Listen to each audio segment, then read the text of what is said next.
Assalamualaikum warahmatullahi wabarakatuh dan salam sejahtera. Terdapat sedikit kelainan berbanding kebiasaan untuk video kali ini. Sebelum ini saya banyak mengetengahkan kandungan berkaitan dengan drone. Tetapi untuk kali ini saya akan mengulas tentang sebuah kamera aksi keluaran GoPro iaitu GoPro Hero 9.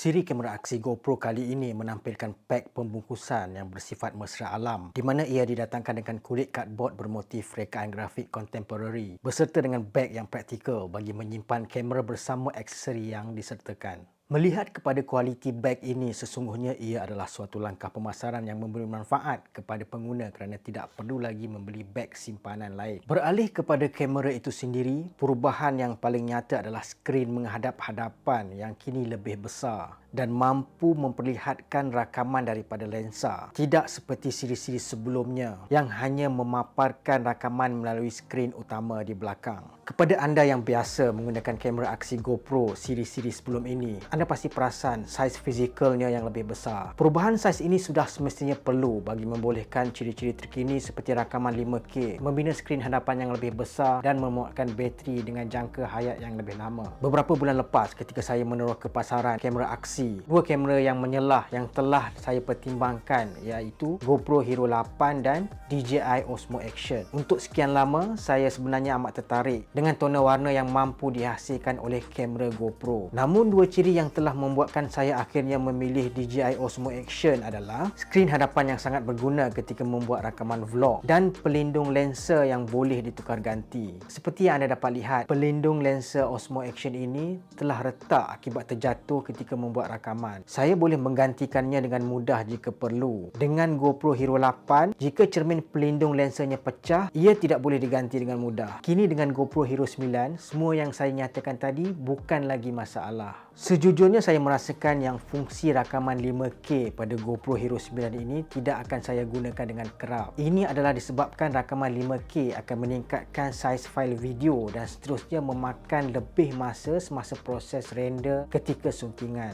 Ada beberapa keadaan pada pendapat saya rakaman 5K mampu memberikan hasil yang signifikan. Pertama, bila anda ingin mengekalkan perincian rakaman apabila membesarkan imej rakaman ketika suntingan. Kedua, jika anda berhasrat untuk menggunakan bingkai pegun daripada rakaman video kerana melalui rakaman 5K, anda boleh dapatkan gambar pegun bersaiz sehingga 14 megapiksel.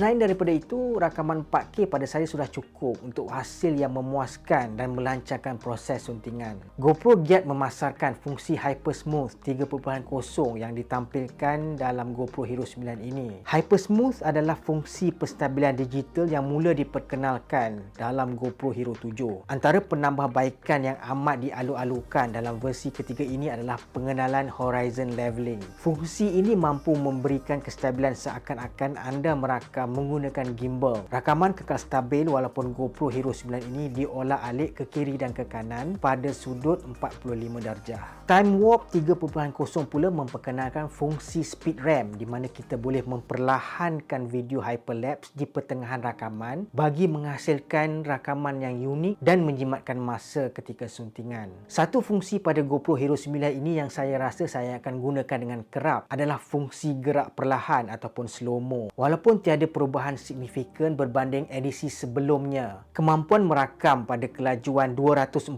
bingkai sesaat dalam resolusi 1080p berkemampuan menghasilkan gerak perlahan yang lancar. Namun begitu, teknologi sensor dan pemprosesan GoPro Hero 9 ini masih belum mampu menghasilkan rakaman 120 bingkai sesaat pada resolusi 4K yang kini menjadi standard baharu untuk kamera digital terkini. Lain-lain ciri baharu yang diperkenalkan dalam GoPro Hero 9 ini adalah hindsight, schedule capture dan duration capture. Hindsight membolehkan kita merakam situasi 15 atau 30 saat sebelum butang merakam ditekan. Fungsi ini berguna untuk merakam situasi yang tidak dijangka dan memastikan kita tidak tertinggal apa-apa detik berharga walaupun terlewat menekan butang rakam. Schedule capture membolehkan kita menetapkan waktu merakam secara automatik tanpa perlu berada dengan kamera. Fungsi ini mungkin berguna jika kita ingin merakam Sebagai contoh, suasana matahari terbit di awal pagi ataupun kita ingin merakam sesuatu dalam keadaan yang tidak membolehkan kita berada secara fizikal di lokasi tersebut pada detik itu. Dan duration capture membolehkan kita menetapkan had masa rakaman sesuatu video. GoPro akan terus merakam video mengikut had yang ditetapkan dan berhenti secara automatik. Fungsi ini boleh ditetapkan pada had masa sehingga 3 jam. Secara keseluruhannya, pengalaman menggunakan GoPro Hero 9 ini adalah sangat menyeronokkan. Walau bagaimanapun, terdapat 3 perkara yang saya rasa